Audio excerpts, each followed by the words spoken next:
Please rise if you wish for the invocation and the pledge. Dear God, tonight we are grateful for the opportunity to review our city's strategic initiatives and the status of the many that are underway. We embrace the chance to plan for the city's needs so we can consider these priorities as we begin the budget process for the next fiscal year. As we consider the matters before us this evening, grant us wisdom, knowledge, and understanding so that we may make the best decisions for those who have entrusted us to represent them. Amen. I pledge allegiance to the flag of the United States of America and to the republic for which it stands, one nation, under God, indivisible, with liberty and justice for all. This is the special City Council meeting for the month of April. City Clerk, would you do the roll call, please? Councilmember Sell. Here. Councilmember Papalardo. Here. Councilmember Stevenson. Here. Mayor Chazet. Here. Vice Mayor Butlin. Here. Are there any deletions or amendments to the agenda? Hearing none, it's my pleasure to begin the meeting with a presentation, a proclamation for National Child Abuse Prevention Month. And we have with us this evening Lisa Burke from Residing Hope, the Children's Home in Enterprise. If she would come to the front here, I will read the proclamation and she will receive it.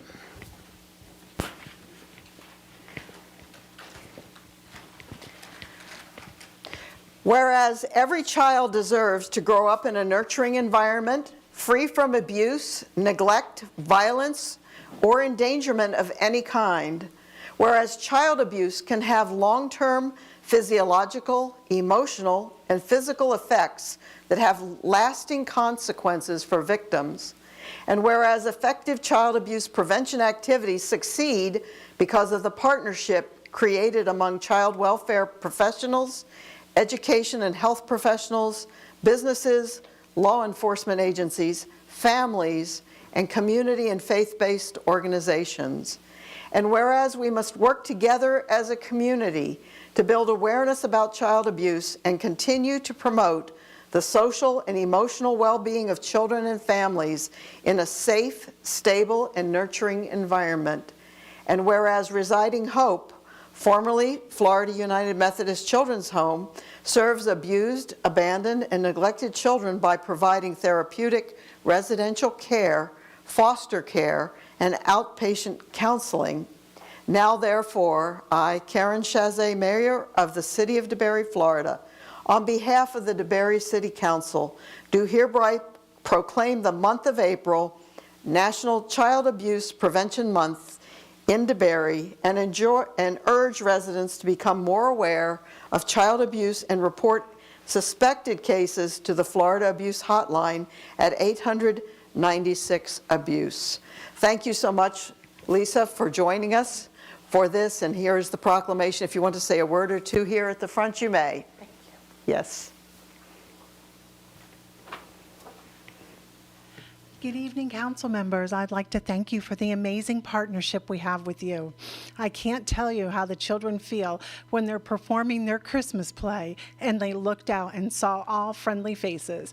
Prior to me going to the children's home, the community wouldn't come in and see the children perform and come have dinner with them. So we are amazed at the participation that you do, and we can't thank you enough. So thank you for the proclamation, and thank you for your friendship. Thank you.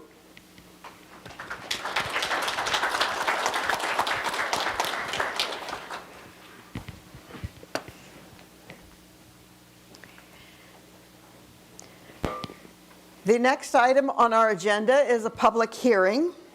The staff is requesting the City Council approve the second reading of ordinance number 07-2024, amending the Swallows Planned Unit Development to change the permitted use providing in the existing development agreement and adopt development standards therein. This is a quasi-judicial hearing, and I will provide more information after our attorney reads ordinance number 07-2024.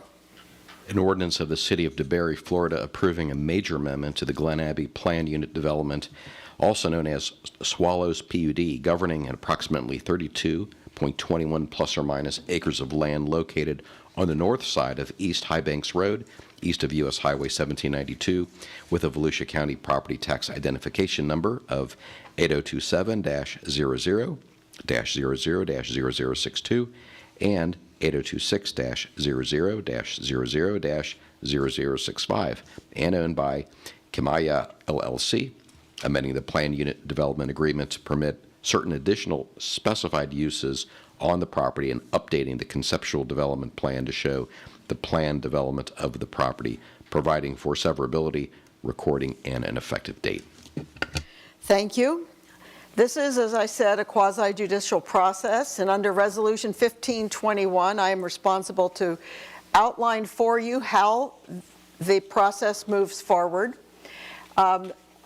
First, after I finish outlining the process, the city clerk will swear in any witnesses. Any of you who filled out a yellow card will stand together and will be sworn in by the city clerk.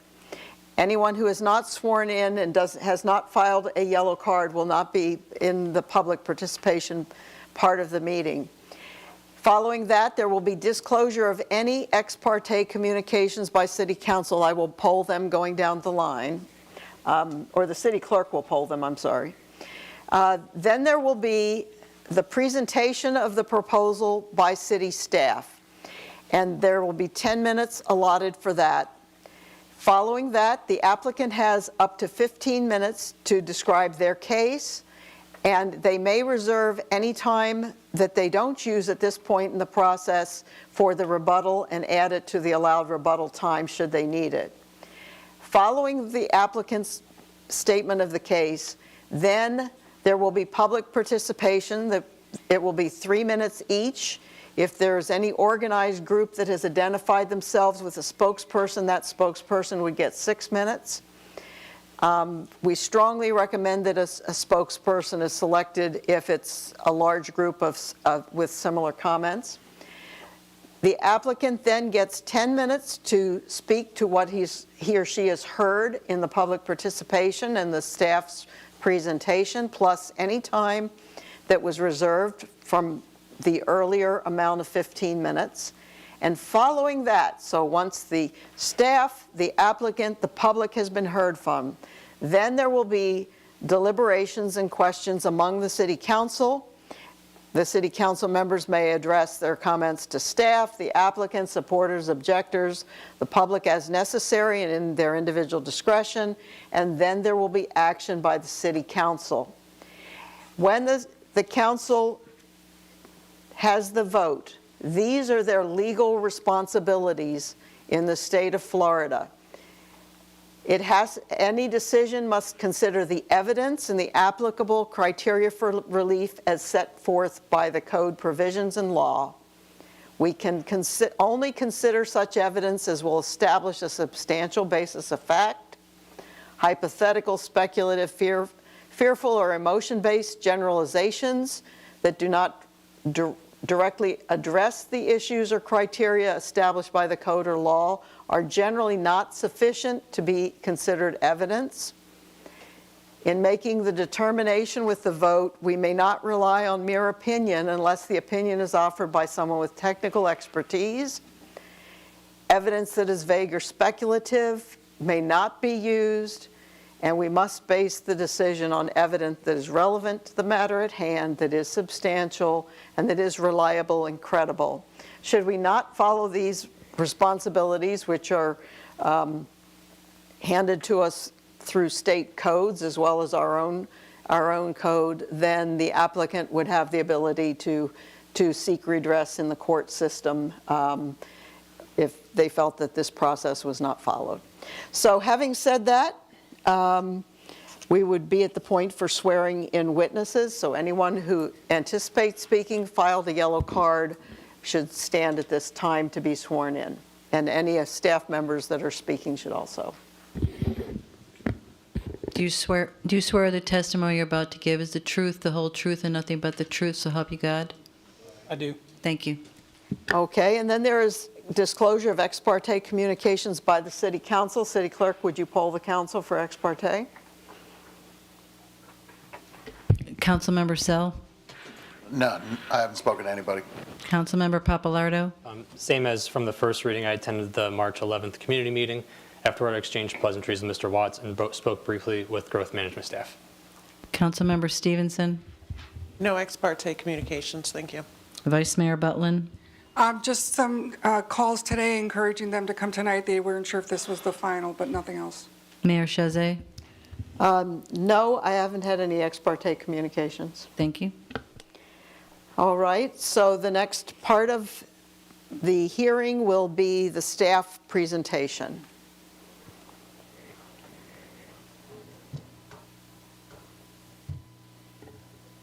Thank you very much. Stephen Bapp, Growth Management Director for the City of DeBary.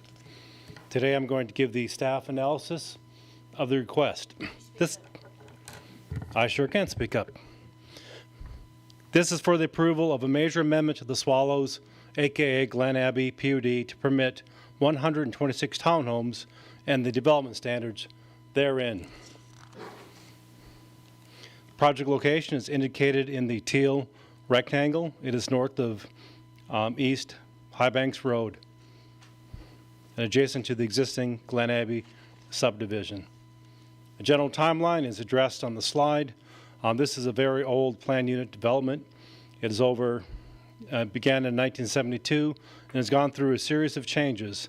One significant change was in 1978 when the use of apartments was permitted with up to 526 units to be allowed in the Glen Abbey subdivision. Since then, there have been other PUD amendments altering from the original schematic plan submitted in 1972. This specific project has gone through a very detailed series of staff reviews beginning in April of 2023 and concluding on March 11th of 2024, where the applicant hosted the required community meeting with over 60 members from the community, and it was also attended by myself and other members of staff. Reflected on the screen is the original Glen Abbey plan for development. If you notice in the lower left corner, there is a red circle showing along the lake. It was planned to have 200-foot long multi-story apartment buildings were planned in this original plan. Today's plan strikes out the multifamily residential. Multifamily residential are things such as condominiums and apartments. It strikes out that use as a permitted use and replaces it with townhomes as a permitted use. It'll amend the development standards or how these buildings will be made, their setbacks, lot dimensions, and parking requirements and other developmental standards. And such will create a new development agreement for the project as required by state law and the Land Development Code. Since the first reading, we have verified the multifamily residential have been struck out, as I mentioned earlier. Also, the RV and boat storage area has been removed from the plan and instead will be left as green space. Also, the constructed 6-foot fence will be inside the 20-foot landscaping buffer, so neighboring properties will first see the landscaping buffer before they would see any 6-foot fence. So those items have been inverted, as illustrated in the attached plan. The general lot layout remains the same from the first reading, but the buffer and fence sequencing has switched.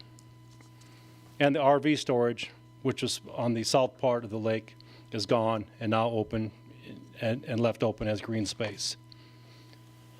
Once again, since first reading, the distances between neighboring properties still remains the same, ranging from 44 feet to 70 feet separation between existing homes in the subdivision and any proposed 2-story townhome.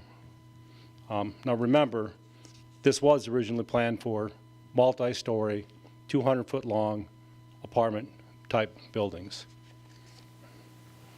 Looking at our comprehensive plan, which overarches all our other ordinances, we do find it consistent with the comprehensive plan And further review will be done during the subdivision process, which includes the management of natural resources, transportation impact analyses, school concurrencies, public facilities and infrastructure, and other items which we always follow when we create a new subdivision in the city.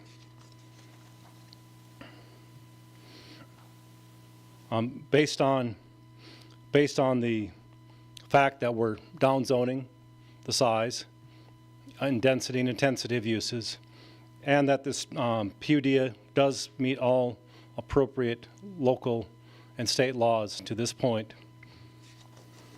staff recommends that the City Council adopt Ordinance 7-2024 for the Swallows PUD amendment.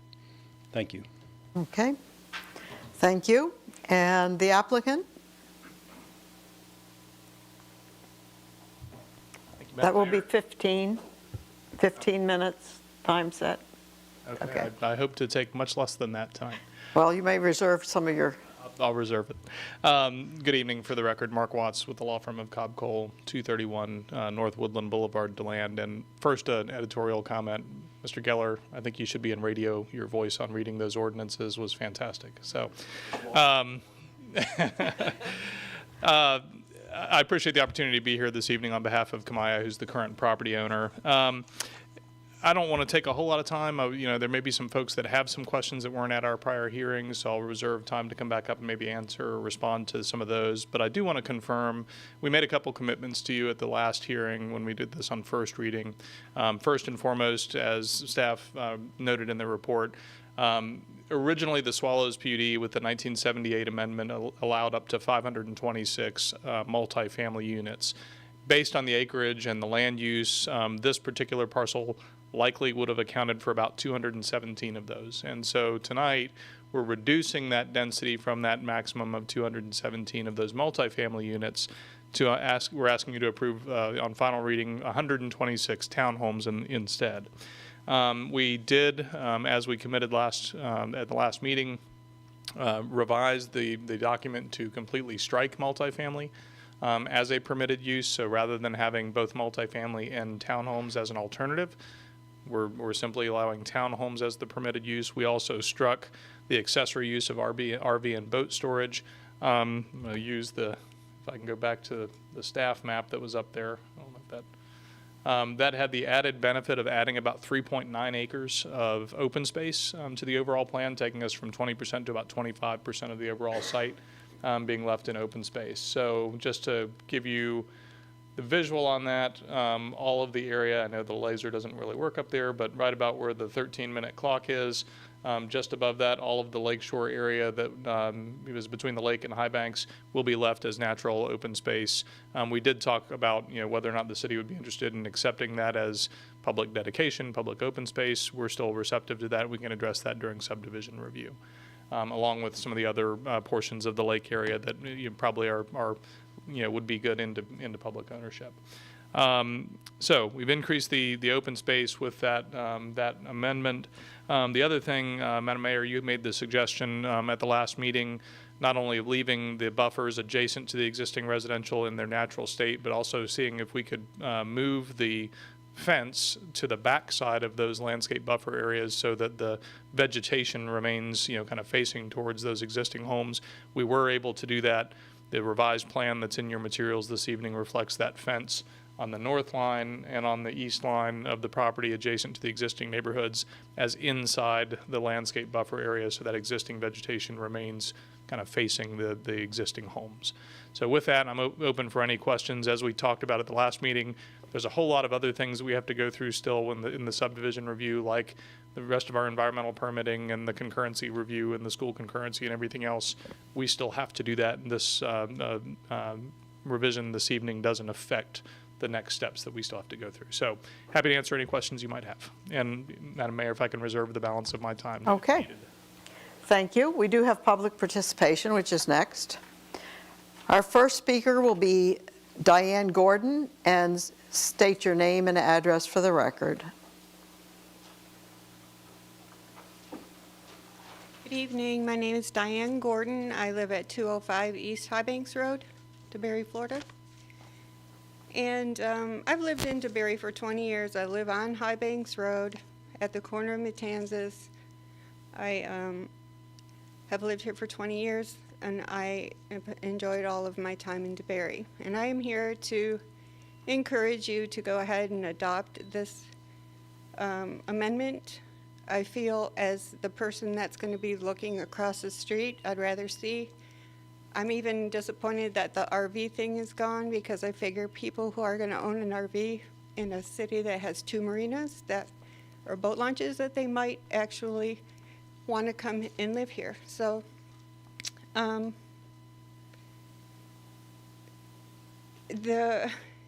would much rather see there be some nice townhomes built as opposed to 3 or 4 stories of not very well built apartment buildings.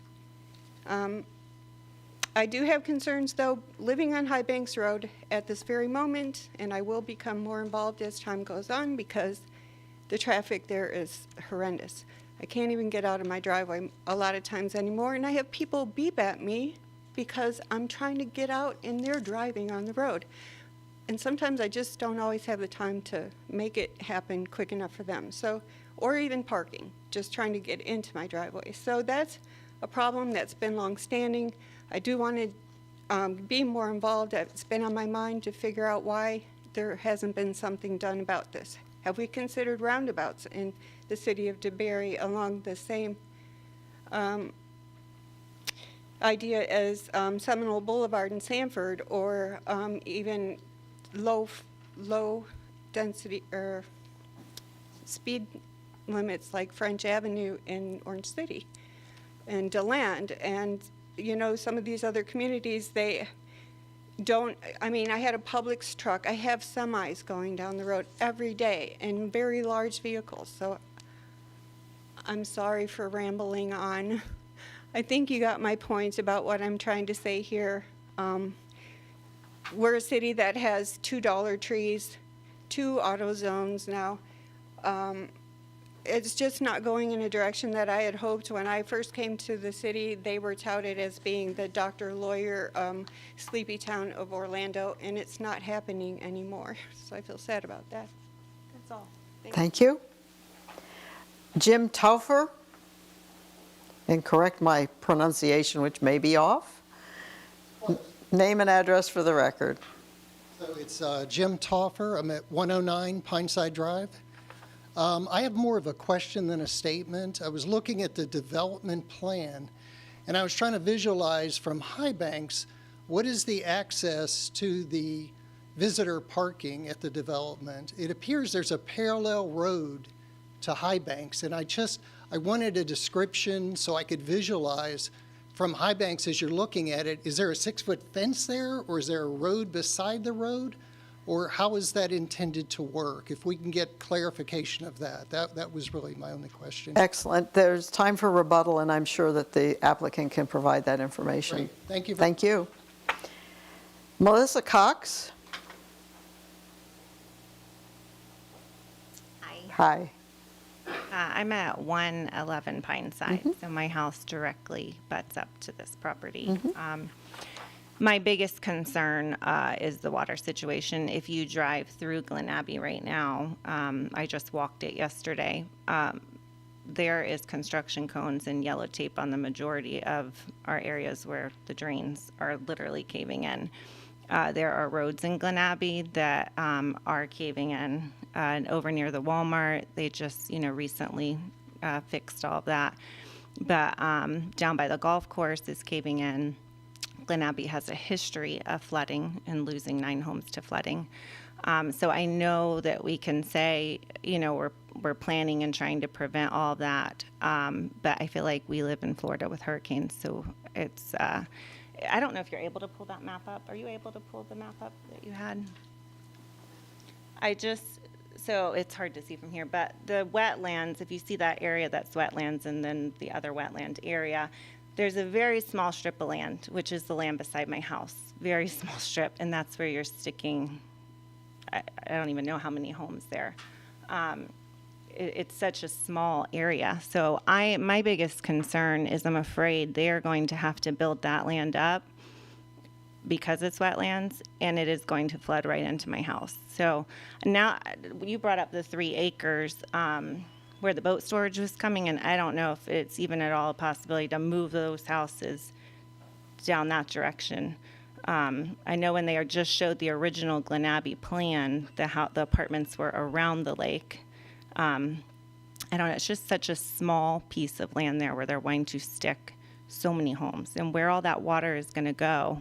I mean, really, if you guys would come drive down our street and look at our road, you would see that it is caving away from the water rushing underneath. So that's my biggest concern.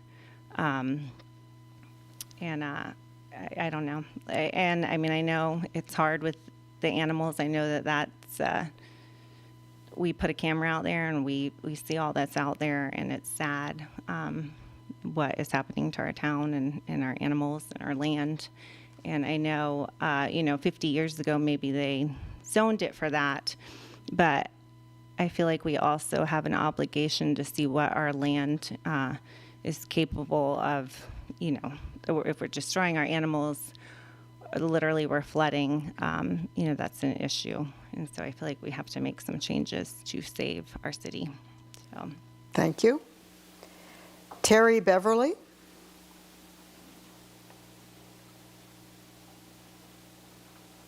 Hello. We moved to DeBerry 30 years ago, 1 year after it was... I need your name and address for the record. This is being recorded, so I need you to say your name and your address for the record because it's being recorded. Terry Beverly, 151 East High Banks Road. Thank you.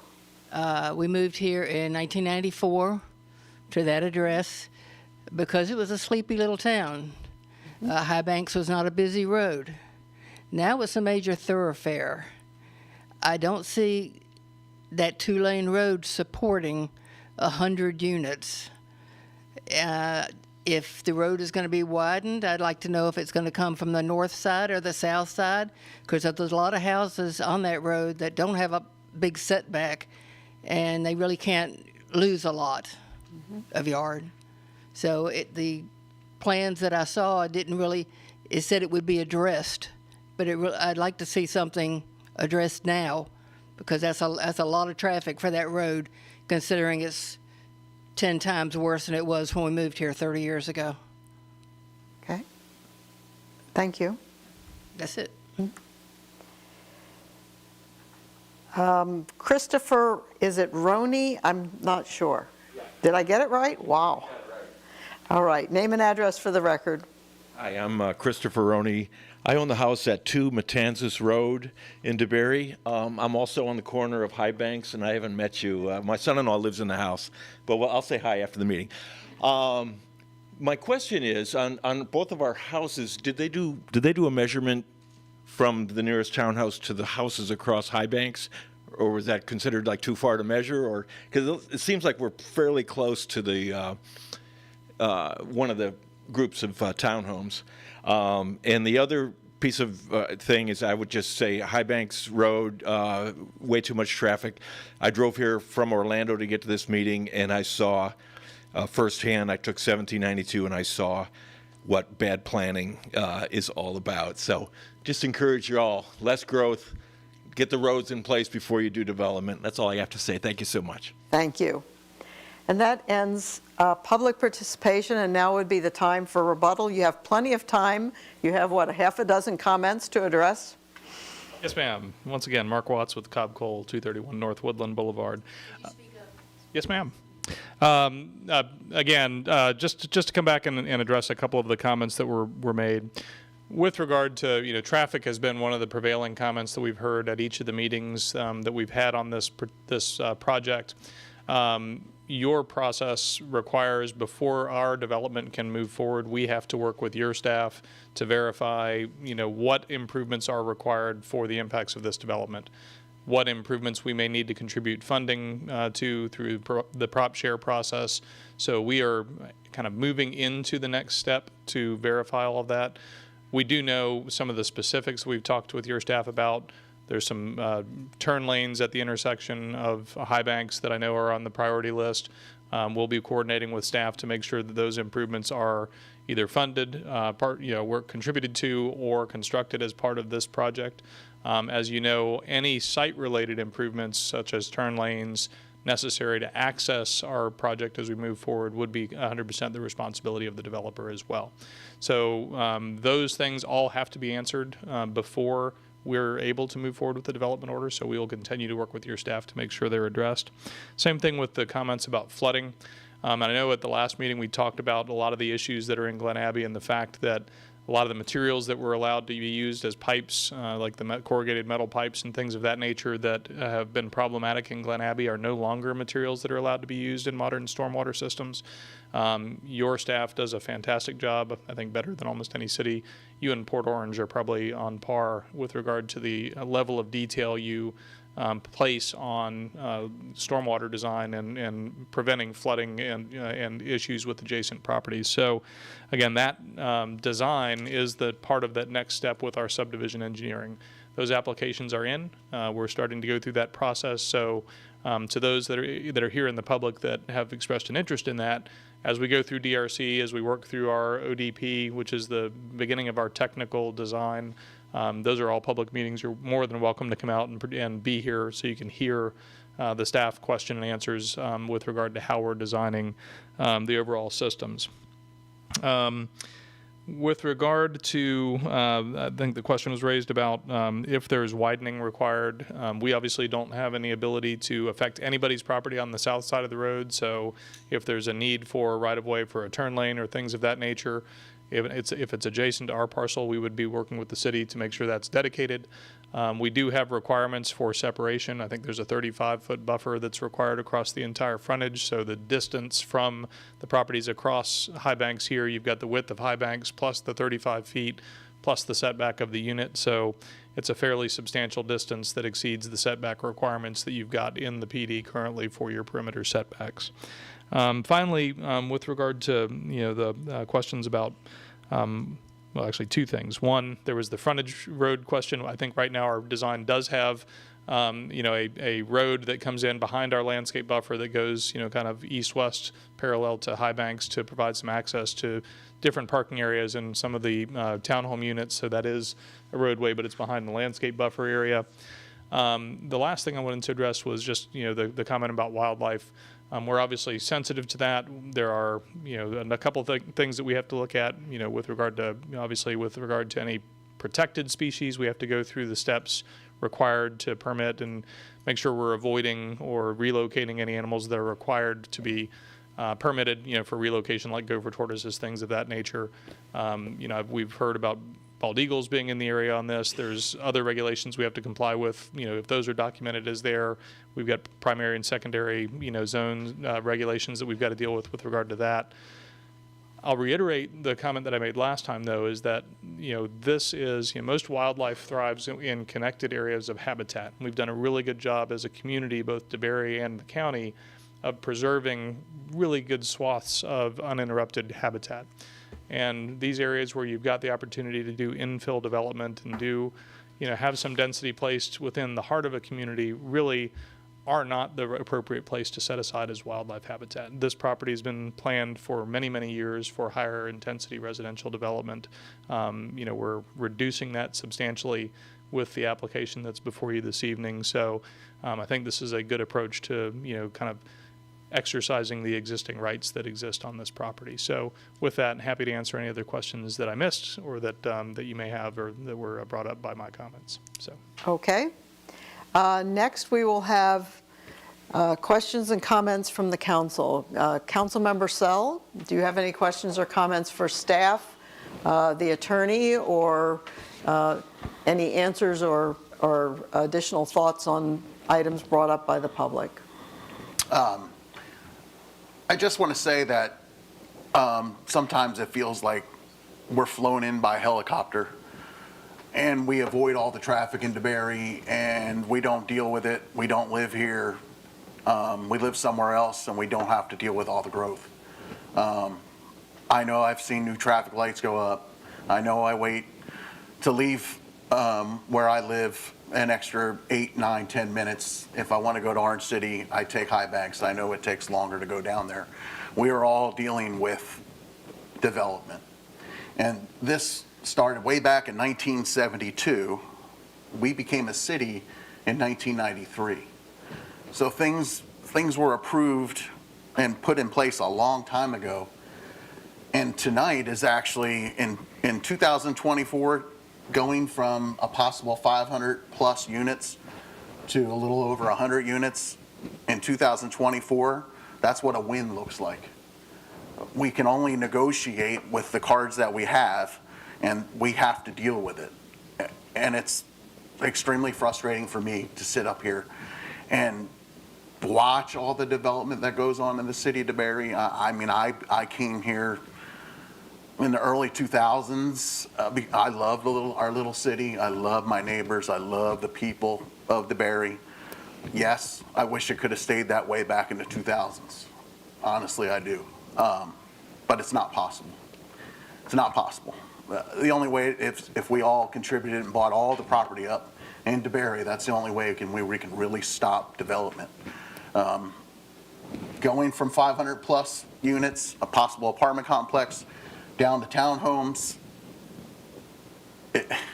it's best we can do. It really is the best case scenario.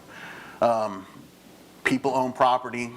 They want to sell their property. They want to make a profit off their property. Developers want to develop. They want to sell homes. They want to make money. And that's how life works in Florida. But DeBary is super popular. It's popular for a reason.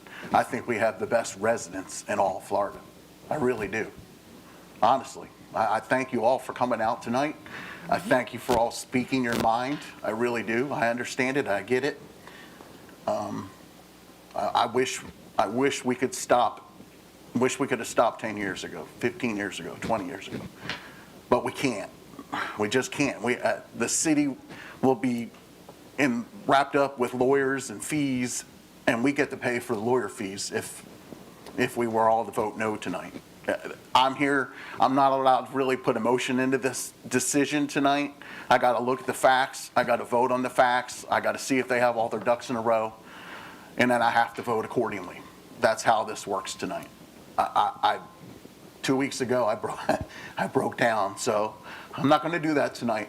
I'm just going to look at the facts. I got to vote on the facts, and I got to move on. And I'm sorry. That's all I got. Councilmember Pappalardo? Thank you. So I attended the March 11th community meeting, and I'm really pleased to see that a lot of the feedback from that session has come through and alterations to plans. It's very reassuring. One of the things that I think the staff has done a good job with is finding good faith developers that aren't trying to cram as many units as possible into one place, and they are sensitive to neighbors. There are two pieces of state legislation that keep me awake at night. It's the Burt Harris Act and the Live Local Act. So I made a spreadsheet. I like spreadsheets. That's what I do for work. So the apartments that would have gone up were 16 units to an acre. That would be very difficult to handle for a number of infrastructure reasons. These come out to 3.9 per acre, which is actually very competitively low. So I'm reassured by that. That proposal is a 76% reduction in the number of units on the same acreage. The Live Local Act is really dangerous for DeBary. We have talked about it ad nauseum. The short of it is, if Live Local were to get a hold of this by state mandate, it would never come to council. It would be proved automatically by state law that they could cram 32 units per acre, which would be twice as bad as the original 1970s agreement, or 1,030 units on that parcel. So I feel like council has been pretty successful with the strategy that I've been calling density mitigation, or negotiating down the number of units per acre as much as possible with those good faith developers in mind. And this is not the only place where we've seen such a negotiation downwards in density. So when it comes to the traffic item, that's the one I get hung up on most. It's very sensitive, in my opinion. High Banks and 1792 is a challenging intersection. We've had success on the other side of High Banks, where we've found state dollars or federal dollars, forgive me specifically where the source was, but as far as improving that intersection, I think that's very high on our list, and I'm sure that will come up in future deliberations, because it won't be quite over. So I want to make that clear that I'm at least very interested in seeing an improvement in that specific area, whether that is through leveraging other relationships, through government agencies, and through proportional share, because if through traffic study there is an impact caused by this development, we will make sure that development is held responsible for its proportionate share within the state laws, because that's where we're held to. So I'm generally pleased with the demeanor of what has progressed so far with the changes to the plan, as well as defending against the risks that would have been proposed otherwise. So thank you. Councilmember Stevenson?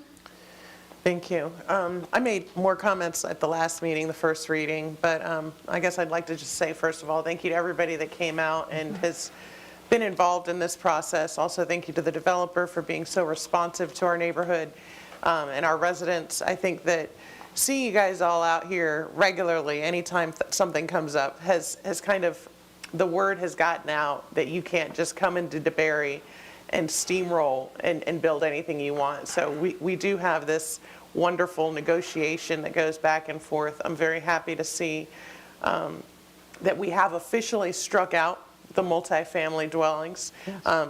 That was still up in the air at the last reading, in case you guys weren't at the last meeting, that it could have been either or, and we have officially struck out the multifamily units. So there is no risk of apartments being in here at this point. And so as my fellow council members have said, this really is best case scenario for us for this property. The landowner has rights to develop, and this development is the most sensitive development that really could be on that property. I think it fits our town the best it possibly could. And for the concerns, just briefly with the streets and the education and the schools, they are going to go through that process. We are going to be evaluating the road. The developer will be paying part of those improvements. It doesn't all go on to the taxpayers. So just thank you for being an active participant, and thank you for trusting us up here in these seats to follow through with the process, with the roads and the animals and the protected species that are there. We are going to stay diligent, and I appreciate that the developer has worked with us and been diligent as well, and honest and forthcoming in all these things. Thank you. Thank you. Vice Mayor Butlin? Thank you, Mayor. I too want to reiterate thank you to everyone. You guys participated in this. This is great to see the crowd at least expressing your concerns. I wish we had more of that on everything that we did so we can understand what you people are thinking. But I do want to say thank you to the developer for making those changes. I want to thank Jim Pappalardo for his spreadsheet, because that's what I was thinking. I went to Tallahassee, live local. They don't have to come to us. They're tax exempt. There's a whole camaraderie of things that can go wrong by not doing this development the way we have it set up. And doing it this way is the safest way for all around. There is still a lot of green space there. We're not going beyond what the original plan was on the backside of Walgreens there. So there's still going to be a lot of green space, and we're leaving it that way from the plans that we have. So I was talking to my neighbors last week, and they said, well, what was here before our houses were built? I'm like, exactly. Do you know what was there before your house was built? Before the country club came in? It was all trees and forest and wilderness and wild. And I know my development was a hunting ground at one point. So they're still purchasing some of the big trees in the back, and you just don't know. So I'm glad that we're doing it this way, and I'm glad that we've settled on the townhomes and not, and just so you people understand, townhomes are home ownership. Apartments are rentals. So a lot of people don't get that. So apartment rentals, they don't care about the property. But townhomes are home ownership, and I think they're going to care a little bit more than the rentals would be. So I just want to reiterate that, and I just want to thank everyone for your time and coming, and thank you, Mark. And thank you, staff, for everything you've done, too. Yeah. I'm done. I want to follow up, and I thank you for moving the fence inside the existing vegetation buffer and for keeping the existing vegetation as the buffer, rather than clear cutting it for some sort of convenience, which I see in some developments, then putting sticks in the ground and saying, I've re-landscaped it. That will keep some of the appearance of those who abut this development will stay the same. The palmetto will still be there. That will be in the landscape buffer, and the fence would be closer to the townhomes, not on the property line. And that, I think, was a very good change, and I appreciate you and your client for accepting that suggestion as a minor modification that would probably serve everyone better, in my view. I also want to say something that I said at the first hearing, and that is, you will notice that the existing wetlands are there. Under Florida law, a developer could come in and mitigate the wetlands, fill them in, and pay for wetlands to be protected somewhere else that's a similar kind of terrain, somewhere in this area. Could be as far as Farmington or over in other parts of the county. And that would be legal. And when it's legal, our staff and your elected officials have to honor the law. But in this case, we are not filling in wetlands, which is an important thing to me. Many of the water management issues that you will see across this whole region have to do with filling in wetlands and then trying to create good stormwater management. And in Glen Abbey in particular, the issues that you see with the collapsing and all of that, that is largely the corrugated pipes that were permitted back when the county was in charge, and they're like 10 years past their usable life.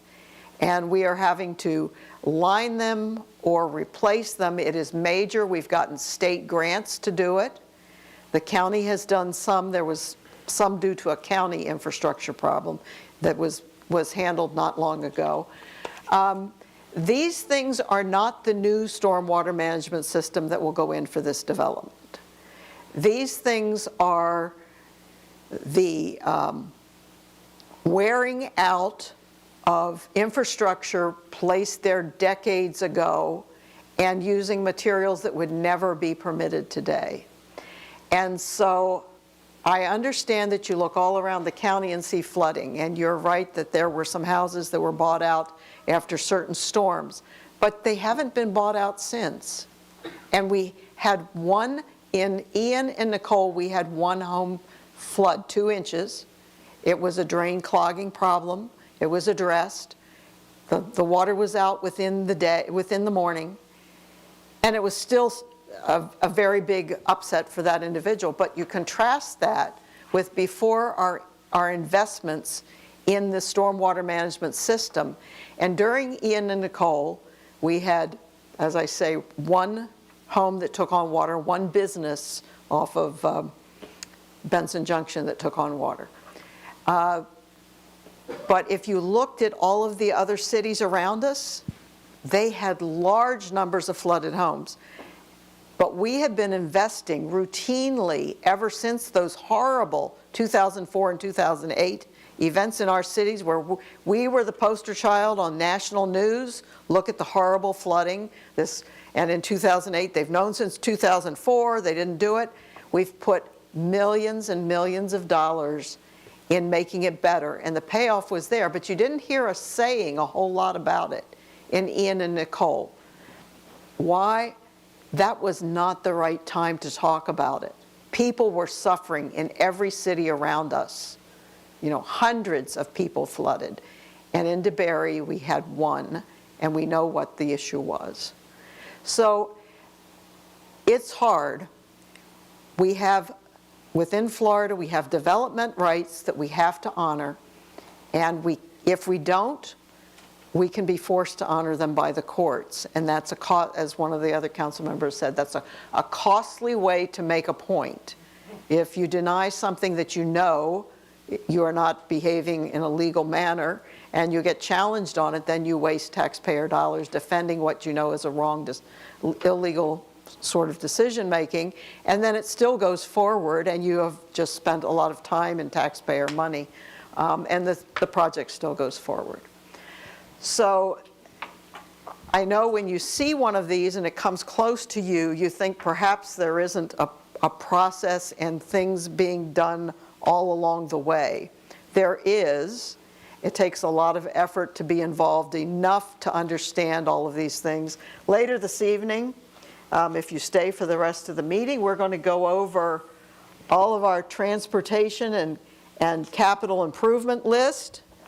And we have, this is the annual update of when it was planned, when it's going to be done, what its cost is, how we plan to finance it, and then all of our other strategic initiatives. We will go over that.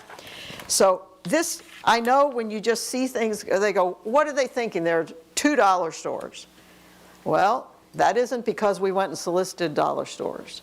That's because someone owned commercial property for which a dollar store was a permitted use, and they had a dollar store company come and say, we want to put a dollar store there. We can't say, you can't put one there. Somebody built down the street. You would be abridging that property owner's rights. It's tough calls, as Councilmember Sell says. There's tough calls basically every time we have something come up to be developed. But I hope that by seeing the process and participating this evening, you see that some of your input was modified from when you had the citizens meeting. Some significant changes have been made for the good, in my opinion, and following the comments. And I have seen this depicted as changing the zoning. It's not changing the zoning. This is technical legal language. It's changing what is permitted in the planned unit development. It's a modification of an existing document that gives rights. And we're taking one set of rights away, apartments, and putting new rights in, townhouses, instead. And that's what's happening here. We're not giving new rights to land that had no rights to begin with. That's a whole different kind of process. And while this representative of developers is in front of us, and we've said fairly nice things about him and his client here, he can tell you privately afterwards, if he chooses, that that has not always been the case. He stood before us before and we said no. And that was one there, we didn't feel that they had the legal rights that they were seeking. It does happen, but if you don't track it, you may think it never happens, or that people don't think of these things. And there is a whole other set of processes that come after this. If this passes this evening, when we have a vote, there's a whole other set of processes. They don't get off the hook for the traffic impacts. There's a whole way that that is handled under the code and the law. What their contribution is, there's a whole way under the code and law how that's calculated. How you would address the additional traffic, that is part of that study. How any endangered species would be handled, that's in Florida law and national law. All of these things will be complied with. We are not the school board. We don't certify schools, school availability, but they will have to go to the school board and get a certification that the number of children estimated to be moving into a development with 120-some townhomes is this number, and we have room for them in our school system. Now, how they can do that is they're planning to build a new school in DeBary, and they are purchasing land for that. And so there's a whole plan about how to get from where we are now to having 2 schools in DeBary. And that's what the school board is doing, and they will have the right to say in the new school or in their system until the new school is built, or will there be room for these children? That's up to them. That's not our call. So each of these things have rules that will be followed from this point forward should this be an affirmative vote tonight. And I want to reiterate, as my colleagues have, how much we appreciate you coming out. I hope that the process was clear this evening. That's important to me, and I did circulate a little bit beforehand to make sure that people understood what it was we were dealing with here and how the process goes forward, because that makes you more comfortable, and when you are a little more comfortable, you will participate in a way that will be more helpful for us and will make it a better experience for you. So thank you for all of you for coming out. Is there any further discussion on this? If not, I would entertain a motion. Mayor, I'd like to make a motion to approve ordinance number 07-2020. Is your mic on? Yeah, it Okay. is. Okay. Oh, maybe I'm facing the wrong way, sorry. I'll make a recommendation to approve ordinance number 07-2024, the major PUD amendment to amend the DA to permit the proposed use for development standards. Second. Okay. Vice Mayor Butlin? Yes. Councilmember Papalardo? Yes. Councilmember Sell? Yes. Councilmember Stevenson? Yes. And I am a yes. So the amendment passes. The next item on our agenda is Thank you, Mark. the city manager is requesting the city council hear presentations, discuss and provide guidance on current development growth, transportation and other capital improvement initiatives, stormwater projects, and council strategic initiatives. City manager? Thank you, Mayor and Council. In previous meetings, you requested an update on all our strategic initiatives, and so I did create the strategic initiatives, what I'll go over last. However, I thought it was appropriate at this time to go over all of our capital projects, our transportation, our stormwater, and everything else. And so, if you don't mind, I'll go through this list, after each segment there, that you can go ahead and ask questions, and then we certainly, I got our staff here to also assist as well. So if you don't mind, I'm going to start with the transportation and other capital projects that are currently going on. As you know, we got Fort Florida Road reconstruction. That is between Barwick Road and the railroad tracks. We're very close to getting an agreement done with a developer who's doing the reconstruction. The cost has come in at $3.4 million, which is a little higher than what we budgeted. We are working on accelerating some mobility fees with the developer to cover those particular costs, and we should have that to you next month so that we can get started with the construction hopefully in June. There will be a 4 to 5 month closing of this section of this particular road just for the public. You will have to come down Fort Florida Road, turn a right on Barwick to get to 1792. Just for a note, Mayor, that the temporary light at Barwick and 1792 is going to be a long process, a lot longer than what this construction will be. They're requiring us to go through the entire permitting process like it is going to be a permanent traffic light. Are we going to then assign sheriffs there?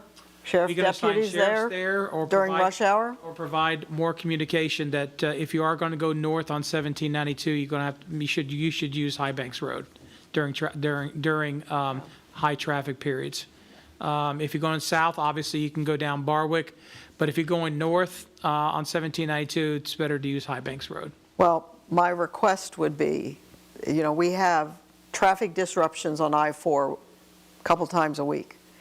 And when everybody from DeLand and Orange City and everywhere points eats, gets off of I-4 and comes through DeBary to get back on I-4 at 1792 and I-4, even turning right off of Barwick going south is not going to work in those circumstances. So I think we need to work very carefully with the captain. And in those circumstances, even if it's a couple of days a week, we're going to need to assign deputies there who can stop the bumper-to-bumper traffic enough to let the traffic from Barwick out into the road. Or going to Sunrail, yeah. So I think that it is going, if we can't get a temporary traffic light because of the bureaucracy, it will need to be manpower. That manpower is in our control. Okay. But I don't, having sat through those situations, if all of the traffic that normally comes out at the light at Fort Florida and Barwick is all queued up on Barwick, trying to get 1792 to I-4, and we don't have a temporary light because the bureaucracy is too great, then we're going to have a deputy there to flag traffic. Otherwise, you will back up on Barwick across the railroad tracks, back in front of FPL and back to the bend in the road. Okay. And that's not fair to everybody who has to go to work. Understand. So manpower instead of a light if we have to. Okay. That's my input anyway. If you all don't agree, that's I fine, agree. but I totally speak agree. up. Is there any way to change the timing going south so that those that need to turn left on Barwick to come back into Sunrail can on 1792? Because right now, if the traffic doesn't stop at some point or long enough, no one can cross over 1792 to make a left to come back into Sunrail. Yeah, she's speaking of people who live in Riviera Bella, for example, Rivington, can't or go all to those Sunrail in have to this go to bad, Sunrail. unless they go High Banks and down. Right. That's the way it would have to be. Yeah, I But mean, maybe changing that timer on the, even just to turn right, that light is very fast at Fort Florida. Fort Florida. Yeah. So if we just make it a little bit longer, even just able to make that turn at Barwick, no cars coming, you can get a lot more cars, queued through Yeah. there, so. Yeah. Okay. All right. Number two, obviously Alexander Island is the entrance is a road project, converting that curve into a three-way stop in front of Alexander Island. That is a road project. And so it is fully engineered and permitted by the St. John's Water Management District. We're kind of waiting on pending the ECHO funding. We've had some discussions that, and what we're researching is if by chance we don't get the ECHO funding, could we go ahead and do the entrance into Alexander Island? That's a possibility. We're researching that to give you the best business strategy going forward on that particular area. Fort Florida Bridge, we now got the funding all in place. We got all the agreements in place with FP&L. The state of Florida has issued a $1 million grant for the Fort Florida Bridge. And just for folks, the Fort Florida Bridge is located on the west side of Lake Conomac. It handles the spillway from the Lake Conomac Reservoir all the way out to the St. Johns River. That bridge needs to be repaired. I am going to give you a little warning. We just had an inspection with the state of Florida.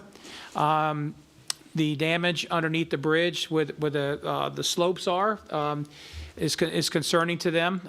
We may have to come in and do some temporary stuff. So in the next couple months, you might see an agenda item coming to the council, do some temporary work there to fortify that slope so that the foundation stays in place. There's some concern during hurricane season with those slopes that protect the foundation not being protected there, that could cause further damage to the bridge before we get it done. So we're going to hold a meeting here in next week or two with our three contract engineers to start the bidding process for the engineering for the bridge.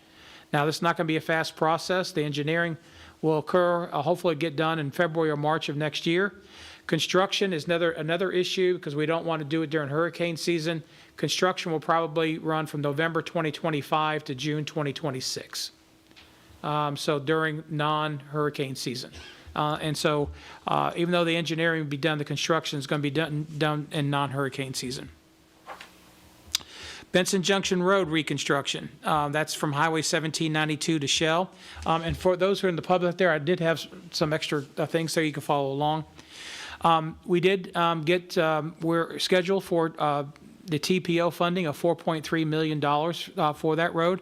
The city's burden is $1.4 million. The engineering is about 90% done.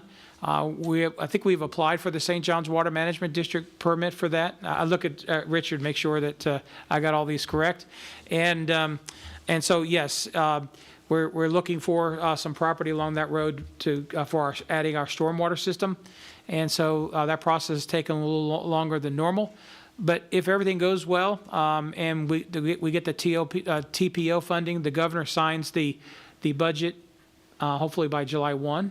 As he usually does, we are on the TPO's recommendation for $4.3 million funding for Benson Junction. So once the governor signs that, then we're eligible for that particular grant. We'll be moving pretty quickly on the Benson Junction property. The state's fiscal year runs from July to June, and so they're going to want that road done pretty quickly. Highway 1792 resurfacing is a statutory requirement. Highway 1792 from the St. Johns River Bridge all the way through Orange City is statutorily required to be resurfaced in the fiscal year 2026. It's about a $13 million project. It's FDOT expense. We're currently working with FDOT. I got a meeting with FDOT on May the 1st to try to provide some enhancements to this resurfacing. What was once a rescoping project the dollars are being reduced. And so we're trying to escalate to make sure that we can move a little forward towards our complete streets concept of moving the curbs in and moving the bike lane onto the sidewalk, eliminate that bike lane right next to all the traffic there. And so that's our major concern. And I know that some residents are still here. I know there's a lot of traffic on 1792, but all the tickets that we write and everything else on 1792, we estimate about 60 to 65% of the people on 1792 are not DeBarians. They are passing through, bypassing I-4, coming through our town to get to DeLand and Orange City and beyond. And so that's what we're working on, is trying to make sure those people stay on I-4 as much as possible and maybe come through DeBary a little less. The Highway 1792 underground power lines, again, we'll go back probably to the legislature again. That's a $7 million project, but that's also from Saxon Boulevard to Dirksen. That's the core of our city to beautify our city, get those power lines underground. It's for emergency management as well. Power lines underground, your power goes out less during hurricanes, and that's what we're trying to do there. Not only beautify 1792 for our core businesses, but also to for emergency management as well. The Highway 1792 Complete Streets conversion. Just let everybody know that we did get a Safe Streets for All grant to do a study from the federal government. That's a $300,000 grant study. We're currently going through that particular process of, at least right now, contract negotiations with them. That's going to be a long-term project. Our focus is to beautify 1792 from the bridge all the way up to Saxon Boulevard, move the curbs in, take the bike lane and move it onto the sidewalk, create 12-foot sidewalks all the way from the St. Johns River Bridge all the way up to Saxon Boulevard. When they widened 1792 a long time ago, in my opinion, they took a lot more right-of-way than necessary and made a lot of those lots along from High Banks to Plantation Road, made them non-conforming. That's why you see the slow construction on 1792, because they're putting their retention ponds under the parking lot. Right now, if you go by O'Leary's, you see them redigging their parking lot. That's O'Reilly's. O'Reilly's, I'm sorry. Yeah, O'Leary's is a different kind of My bad. watering hole. My bad, O'Reilly's. They're actually redoing the retention pond underneath their parking lot. So that's, it wasn't done properly, and so they're now redoing it. There's also a project that's currently under engineering. It's about 60%. We've actually put this one on hold. That's the Fort Florida Road upgrade from Kalen, which is in front of Riviera Bella, to Fort Florida Point, which is the corner there. And the reason why we put that on hold is because of the Riverbend North property is under contract. We have meetings coming up. We need to have a retention pond for that particular project. And that's part of our negotiations with them, if they do come forward, is to provide a dual-use retention pond for us so that we don't have to pay for purchasing land and doing that retention pond there. That will reduce the cost of that particular project. So once that is determined, we'll be able to go to the St. Johns Water Management District, be able to get that permit, use that retention pond in their particular subdivision to get the water flowing out that direction, and be able to upgrade that particular road just like the rest of Fort Florida. If and when Riverbend North comes in, they're responsible to upgrade that particular road in front of their subdivision. There's also drainage issues there if indeed that does come. So Fort Florida Road will pretty much be upgraded all the way from High Banks all the way to Highway 1792. But let me back up to the Florida Road reconstruction so people know. Along with that reconstruction, there's a 10-foot trail along that road on the south side of Fort Florida Road reconstruction. That will now, a trail that will go from the Sunrail Station or Highway 1792 all the way to Alexander Island and ultimately all the way around Fort Florida Road. Let's see, Alexander Island improvement step number 2, that's the parking lot, bathrooms, and nature trail. Again, that's pending eco funding. Alexander Island improvement step number 3, those are the water amenities, the fishing pier, the kayak launches, the boardwalk around the berm and everything else. Again, that's subject to the eco funding. The fire station on Fort Florida Road, remember we bought 10 acres there in 2019. We got $1.25 million from the state of Florida for that particular project.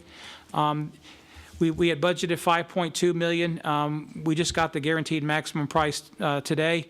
We're looking at that. It's going to be a little bit more expensive than $5.2 million. I was hoping you were going to say a little less, like 4.8. So that's what I was hoping for, but we'll work on accomplishing that. The Gemini Springs Annex Trail connection, that's from Highway 1792 to the Gemini Springs Trail. That goes from right there at Fort Florida Road. It goes through by the Integra Apartments. There are 2 segments that are not built yet. The segment that goes from Integra to the Gemini Springs Trail is, that's what we bid. That's what you awarded. We're working with the contractor this particular time to get that project started so that connection can be made. The connection from Highway 1792 to Integra is the developer's responsibility. We signed an exchange agreement with the DeBerry Town Center LLC, and part of that is that 2.17 acres, and he's responsible to build the trail along that particular road to Integra, and that's going to be his responsibility. So again, that's subject to when that development and the Publix gets done. The Sunrail and Central Park Exchange, that's, as you know, we've been working on that. We've now scheduled a meeting in the first week of April with St. John's Water Management District and... Would that be May? I mean, May, sorry. Oh. It's been a long day, Mayor, so time goes back and forth. Thank you for correcting me. Yeah, the first week in May with St. John's Water Management District and the county. Just for education for folks, we are looking at taking over the parking lot of Sunrail and Sunrail maintenance so that we can control that particular parking lot, provide overflow for the Main Street, in exchange for the county giving us the 98 acres across the street. And that is not to build upon, that's just to conserve and to make it walkable into a central park. On the north side of this central park is the Integra Apartments. On the south side of this particular area is the Haven Apartments and also the 48 acres for the school.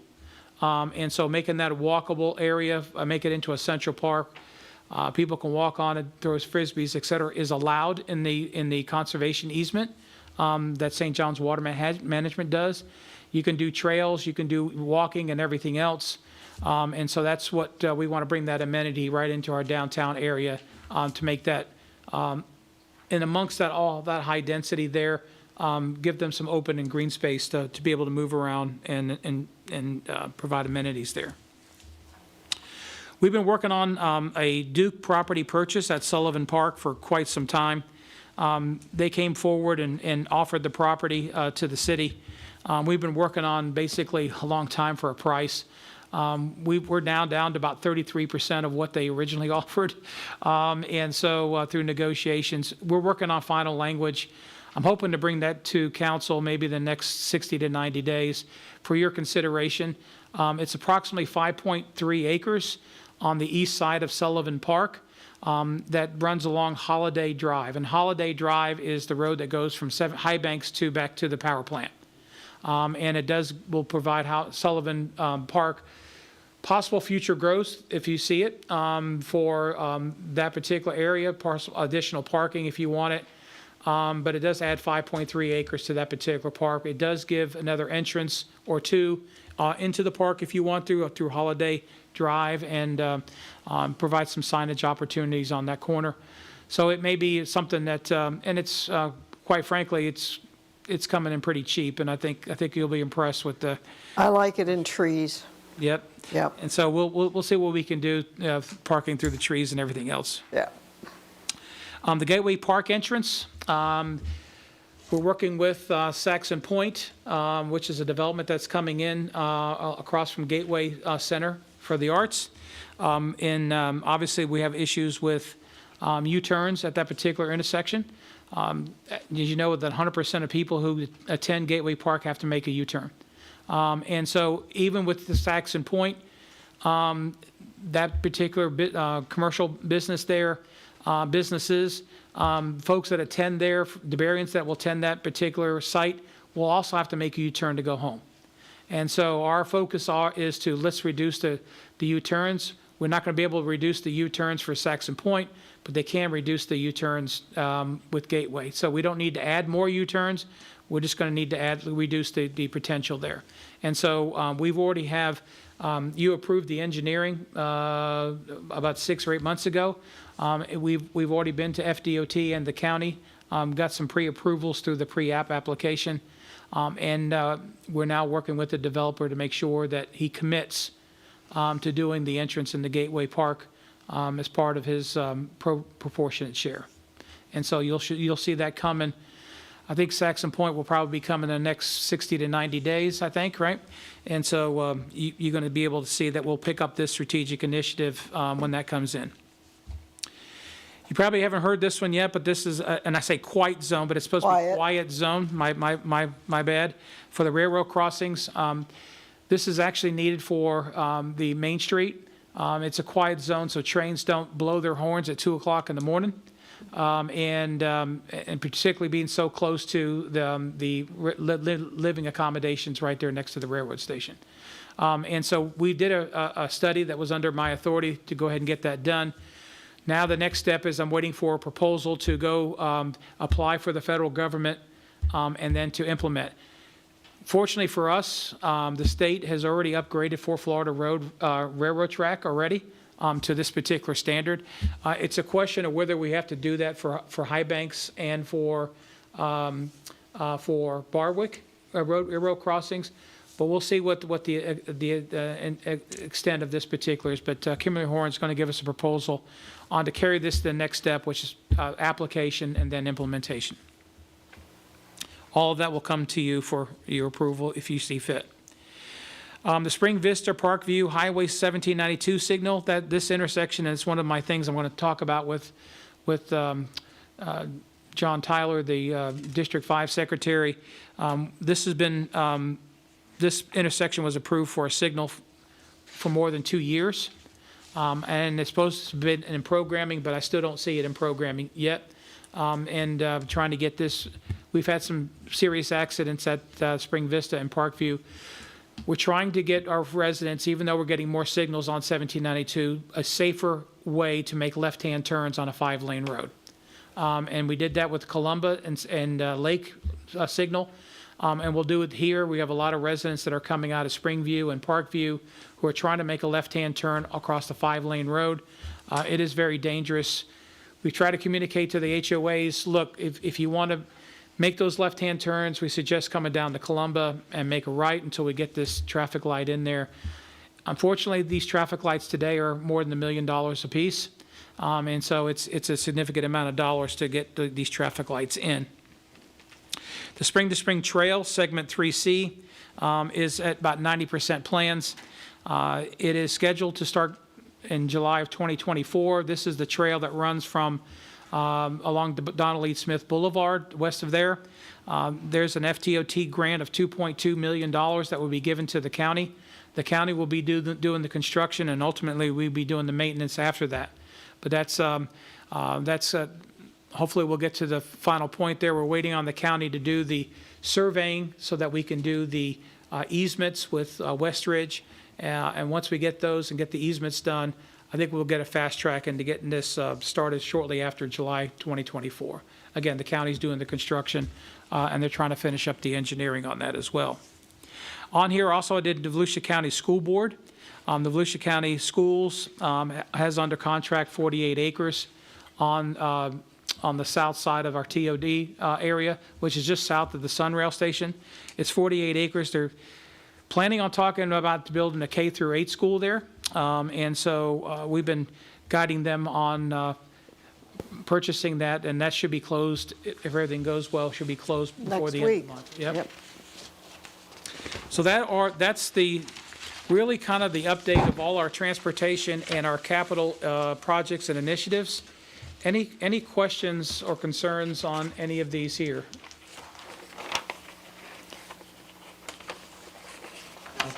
Okay, not today. Okay. Yeah. On the stormwater projects, I think that it's good for each of us to have this to go through them, but I'm not sure we need to go over it line by line. If you recall, with our ARPA money, we decided to engineer all our stormwater projects. So as you can see there on the status there, you see that it's either engineered at 90% or engineered is complete.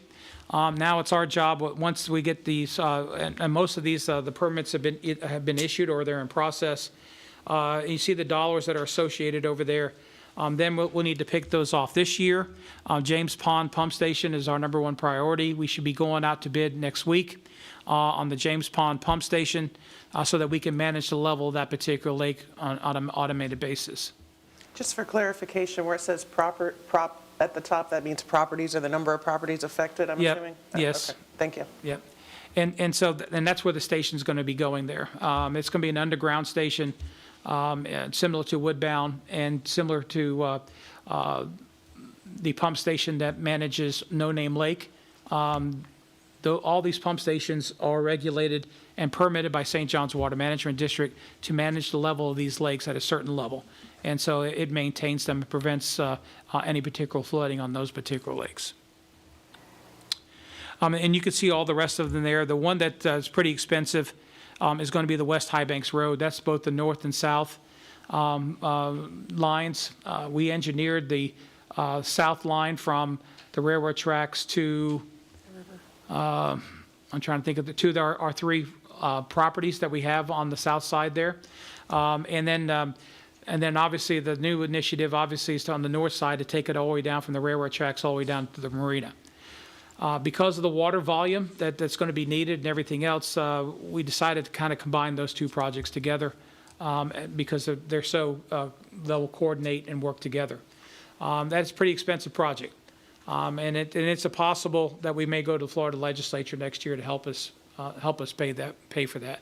If we can do 1 million versus 5 million, 4 million to get that project done, it'll be permitted and ready to go by the end of this calendar year.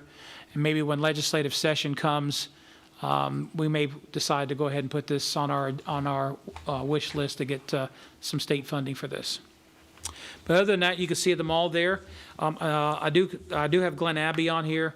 One of the things that folks in Glen Abbey that are here, some of the reasons why the roads are collapsing in the middle of the roads, like it did at Pine Meadow and at Pine Side, is all the potable water and the sewage lines run in the middle of the road. Those are Volusia County. When that area collapsed and depressed, it took the county 9 months, not to do the project, to get the infrastructure and get the stormwater materials to get them in. And that's how long it's taken some of these projects to get the stormwater inlet and the boxes built. It takes 9 months. And so that's why you saw the metal grate over the top. It's just taken a long time for them to get the materials in order to do the work. So the potable water line, the water line, and the sewer line run in the middle of the streets. The stormwater lines run on the side. Now, on the bottom there, we had $1.25 million that we got from the state. We just finished cammering up a great deal of Glen Abbey and Summerhaven to reevaluate what can be lined and what needs to be replaced. Richard has been working with our contractor to develop the scope of work for Glen Abbey for the remaining part of the $750,000. We just got awarded the $500,000 this year. We will be signing a contract with DEP probably in the next 3 to 4 months on that, and we'll add that money to our entire project. So we're working as diligently as we can to replace all those corrugated metal pipes in Glen Abbey and Summerhaven to overcome that use of materials back in the 1970s and 80s. So that is the stormwater projects. Any questions or concerns regarding stormwater? I do have one question. May I, Mayor? Yes? On this Glen Abbey where they put the plate over the road, and now we're almost in hurricane season. Whose liability is that? Is that the city's, or is it FDOT, or That's the the county? county's. It's all county's county, responsibility. okay. They I just came want- in, replaced all the infrastructure there, and they have to redo the road, and that's the Okay, so county's that's all on county. responsibility. I just Yeah. wanted to confirm that. So when, I know residents call and they want the city to fix the road, but unfortunately, we have to wait for the county to redo the infrastructure there, and then they will, because of the damage to the road, they will be able to fix it. So Okay, thank you. that's the county's responsibility. Thank you. Okay, next is the growth projects, and this is something that we obviously want to let everybody know about all the growth projects that are coming in. This is very critical so that folks are not surprised. We always talk about property rights, and if you can, read the article in the newsletter. I wrote a specific article about property rights. If a property is zoned commercial, and a person and the property owner is building a commercial property, if he meets the zoning, if he meets the land development code, and if he meets the Florida building codes, there's not a person on this planet that can prevent him from building on his property. It applies to homeowners, it applies to commercial, and it applies to industrial. It applies to every property owner in the state of Florida. And that's what's key to know. You can't stop development. You can only manage it. There's a lot of 1792 property that's vacant right now. All your 4-lane highways in the state of Florida that are federal highways, the future land use on all those highways are commercial. And so that's just the standard in the state of Florida. And so you're going to see on 1792 some additional growth here. So number one is Saxon Point. It is across from the Gateway Center. It's those 4 or 5 vacant lots that are up there. Been up there for quite some time.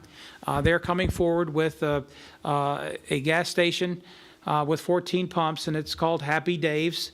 It's, I guess, between, if you have them describe it, it's between a Wawa and something else. And That's a good description. Yep. It's like a Wawa. Yep.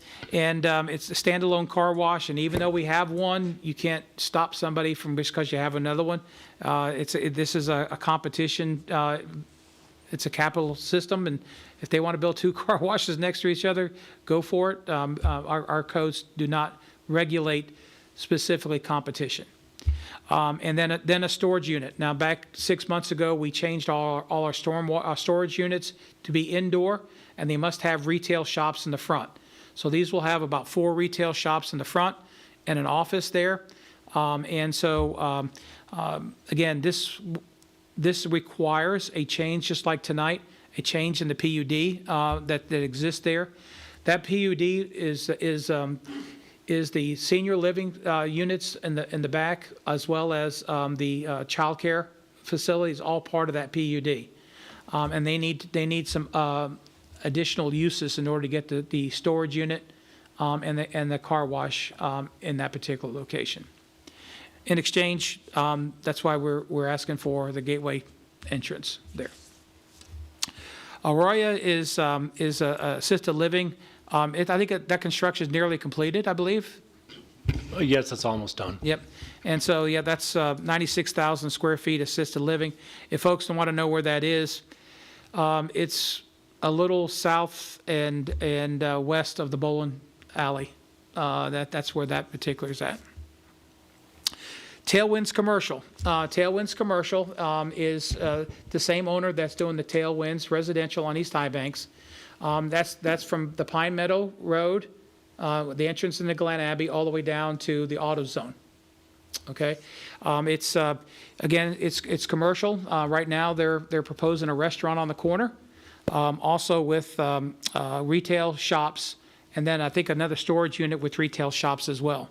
And so it's about 8 retail locations for small businesses, as well as a restaurant on the corner of Pine Meadow and 1792. And that's what they're planning right now. I don't see that changing much. They've been at it for quite some time. It is a permitted use in the Glen Abbey PUD, is to be commercial right there on 1792. Again, they will they have to come in front of council? I think they will have to, yep, they will have to come in front of council. Yes, they'll have to come in front of council. Yep. The KBC mixed use, well, we just covered the Tailwinds residential. That's on East High Banks. We just did that tonight. The KBC mixed use, that's already an approved project. That's in front of DeBerry Golf and Country Club. That is 4 commercial buildings for retail on the front and 55 townhomes in the back. I got some meetings with the developer to make some changes to this particular site to take the townhomes out. So we'll see, and he may want to do just commercial. And so, again, that's been approved for quite some time, and whether or not he gets that project off the ground, but that's been approved since about 2020, I believe. Canterwood was approved a long time ago. That's an ALF on Dirksen Avenue.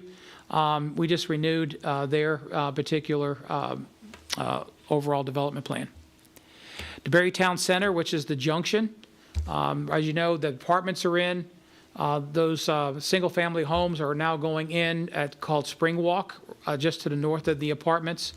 And then there's a corner piece, which is a plan for a grocery store. And there are about 9 out parcels there that are going along the out. If the grocery store comes in, which we anticipate it will, over the next 3 to 4 years, you can anticipate all those out parcels going as well. They're all commercial. Spring Walk is the 150 homes right there in the junction. They just now, we just brought the final plat with you last meeting for Spring Walk Phase 2. That's the last phase. Again, that's 150 single-family homes that will be behind that commercial. The Haven at DeBerry has already been approved. That's the property where the junkyard used to be. That's 240 apartments with 2 commercial out parcels in the front. That's already been approved. It's been approved for quite some time. They're having a little difficulty with financing, and so I'm not sure when that project will get off the ground. Again, that's already been approved since 2022, I believe, or 2020. Let's see, we did a moratorium in 2020, so that was approved in 2021. Rivington, again, they have their project on, we call Riveting West, was about 700 homes. It's about half built. They're currently doing Phase 3. You'll see the plat on Phase 3 very shortly for Phase 3, which is the rest of the part of Rivington West. Rivington East is the 30 acres across the street. You approved the final plat for that. This road construction on Fort Florida Road is part of that development there. And so once that road development construction gets done, they'll do the roads in that particular subdivision, that 30 acres. They will also probably start selling those particular lots off as well. There's another 10 acres that behind there that they also have the right to develop as well behind this 30 acres. I put the Fort Florida Fire Station on here again, not necessarily for the growth project, but the Volusia County, and you're going to be seeing an agreement here in the next 60 to 90 days, is that behind the fire station, they're planning on a 2 million gallon water tank. This 2 million gallon water tank enhances the water pressure and provides additional water in case of emergency or blowout during hurricanes, or if they have a road blowout, they can access the 2 million gallon water tank to funnel water to residents through alternative paths to make sure the residents have water. So I do have a lease agreement in hand. It's going to need a lot of massaging. And so it's That's just a word I use, Mayor. It's going to take some negotiation to get it done, and so, but they're planning on building a 2 million gallon water. It's needed. And we are going to get some things from the project as well, correct? Like for Alexander One of the things Island? that we've been negotiating is making sure that water and sewer is taken to Alexander Island, yep. Riverview Estates is, you may know it as Costa 60. That's the 60 acres on Fort Florida Road. They have applied. We're working through some issues regarding traffic impact analysis before that comes to the council, and so we'll see how that goes. That project's been before us 2 times already. One time with 174 homes, the second time at 132 homes. Both the times the future land use has been denied or turned down. We'll see what once all the data comes in, we'll bring this to council for your consideration. The Duke Energy, you approved. Not many people have been aware that Duke Energy is going to, their power plant there is converted to green hydrogen. I think they're going to do 1 turbine now, and then they have the ability to add 2 more turbines to their green energy. Some folks hear hydrogen and they feel they associate it with the hydrogen bomb. The green energy is not part of the hydrogen bomb type of stuff. Just want to make sure that that's understood. It's called green energy because they take water, they create hydrogen from the solar plant. And so that's where they're using the energy. That's why it's called green. There are a whole bunch of other colors. Yellow hydrogen comes from if they create hydrogen from natural gas. And there's other colors. Blue hydrogen is another one, yeah. And then the town park and Main Street, that's on the west side of Highway 1792. They've broken ground. Mosaic is a little bit behind them. That's the area closest to the Sunrail station. That's 407 apartments, 35,000 square feet of commercial along Shell Road. Shell Road will become the new Main Street. Mosaic will probably break ground, I think probably toward the end of this calendar year, right? That's the way it's looking right now, Carmen. okay. Yeah. And then obviously I put the Land Development Code rewrite in here. Yeah. I know Mr. Bapp had, we had some discussion regarding agricultural land in DeBerry. Do we have this on electronically? If you want to kind of go over it and your presentation on agricultural land. So this way- Let me give a little bit of background, and I don't think we need to get into this in depth this evening since we will have been here a while.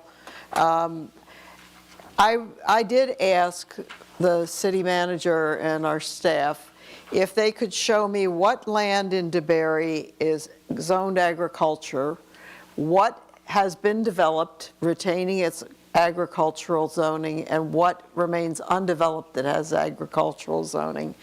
And that is the background for this. My thinking is, I think that our community likes the fact that we have, among our mix of uses, some agricultural zoned land. And so going forward, we may be asked to rezone certain agricultural parcels. I thought it might be a good time to understand what we have that's zoned agricultural and what isn't. But I would be happy to have you do this briefly, Mr. Bapp, and then just let the council take it home and think about it. And sometime in the not too distant future, we have a discussion that's on the agenda that just is to sort of understand what our feeling is about the kinds of land uses that we want to have in our city. Do we want to retain agricultural land as a priority or not? So that's the background for this addition here. Right. Thank you for that lead-in. The map you have in hard copies reflected up on the screen here. If you look at what our developed agricultural land is, it's a bit deceiving because a large portion of our agricultural, technically developed land is Lake Conomac. Right. And then also in the southern part of our city, the Florida Power and Light facility is technically on agriculturally zoned land. So you're not really going to see many cows and planting of beets and papayas there. But if you look around, you do see I think there's 3 significant pieces of agricultural land left undeveloped. One on the 2 on the northwest side. One's commonly called the Costa 60 acres. That's zoned A2, which is a 5-acre lot size. You have the Kirk property to the north of that, about 40 acres. I think it's about 34.3.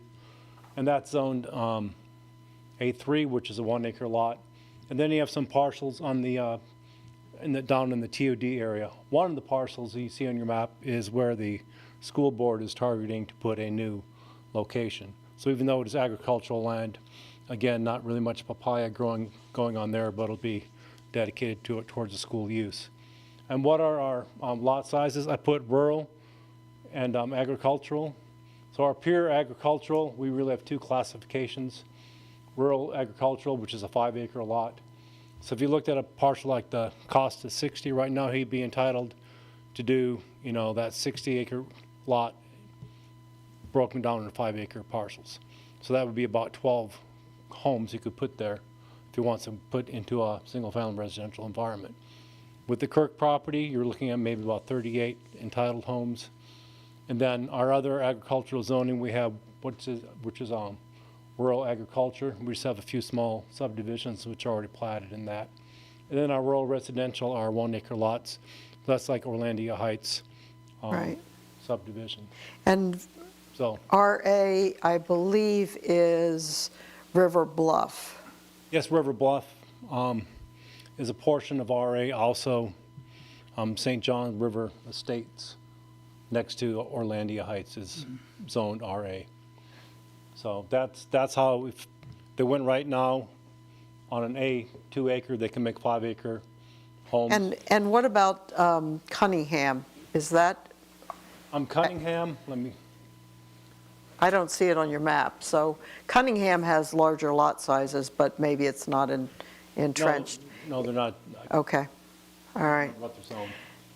But they have a strange, like R4, or, do you know, Joe, off the top of your head? Those lots are zoned rural residential. RRs, Okay. the same as Orlandia Heights. Correct. Okay.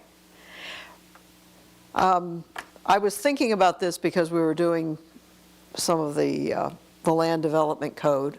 And so for me, it is instructional to see what land we have, with the largest block here being primarily FPL, which is not really anything we would think of. There are 5-acre lots at this first corner on Fort Florida, like the 2 5-acre lots we bought for the fire station, and which have some houses on it, and even some manufactured houses on it. So there is a little block here that is that way. I'm not thinking of it so much as, do we want to always see cows? I'm thinking more along the lines of, should we have a discussion whether the future land use map supports keeping some of the land in less dense uses versus some of the denser planned unit developments that can be approved? Is that something that's important to our community or not? Not so much cows. The cows we have are generally to support tax reductions, not family farms. So. And then you did have a question on silviculture. I did say we do address it in the comprehensive plan. And there is language, which I think we have the stronger language than other communities. Volusia County, New Smyrna Beach, they both have silviculture. They actually have forestry districts, and they say silviculture is allowed as long as it follows the best practices set forth by the state. So it's very vague. Yeah. And other municipalities in the county, just to Right. follow-up question from earlier today. Right. Yeah, the silviculture operation we have had legal issues resolved prior to us being a city, between the county and the owners.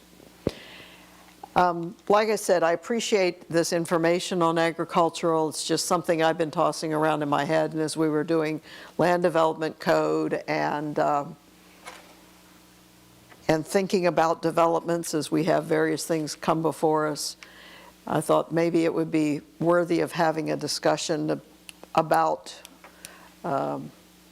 whether we think our community values having some areas that are less densely populated than others. And my glance at the future land use map suggests that when that was constructed, that mix was kept for the future. So I appreciate this information, and it was a question that came up as I was thinking about all the things we were talking about this evening, and when we talked about the code, and then when we were going through all the developments that we have coming to us. So sometime in the future, City Manager, I would be comfortable, people have the information, they can think about whether they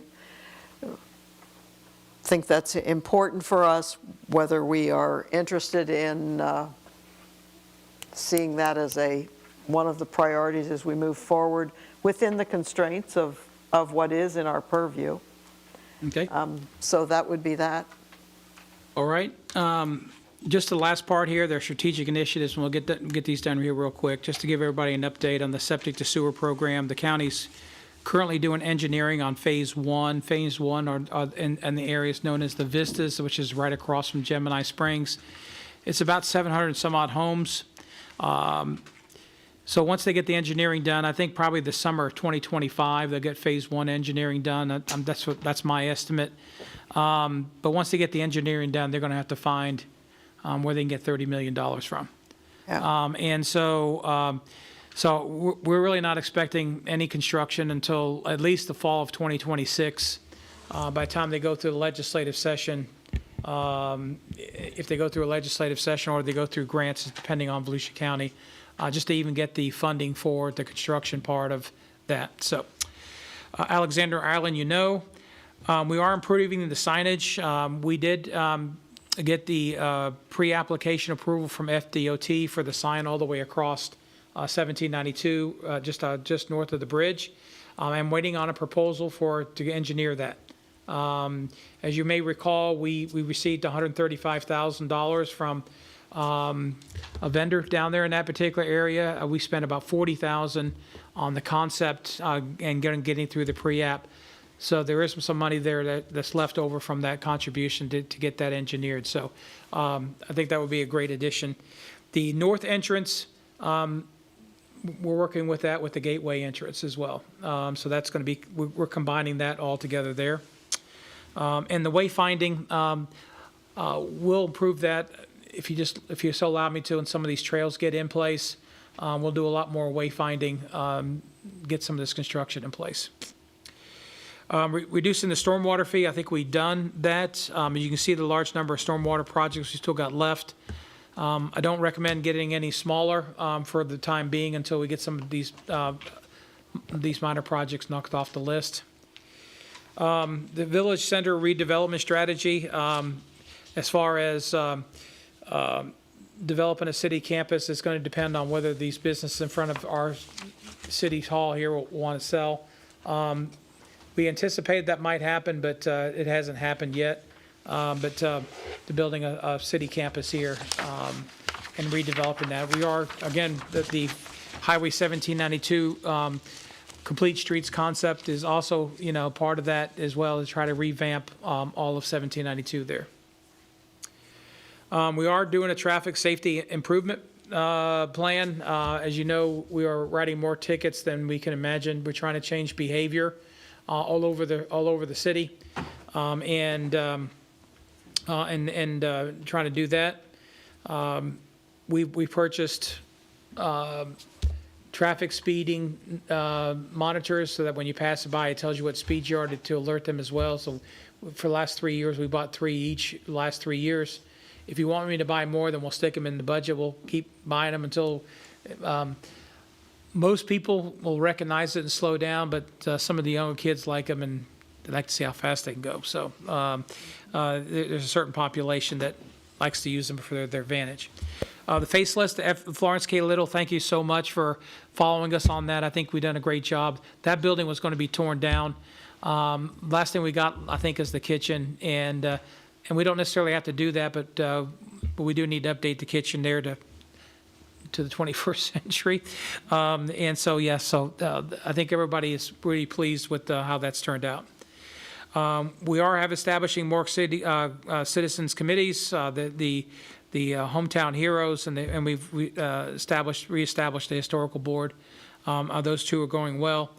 We're working on a sidewalk program. Last year we did $100,000 worth of sidewalks. This year we're trying to.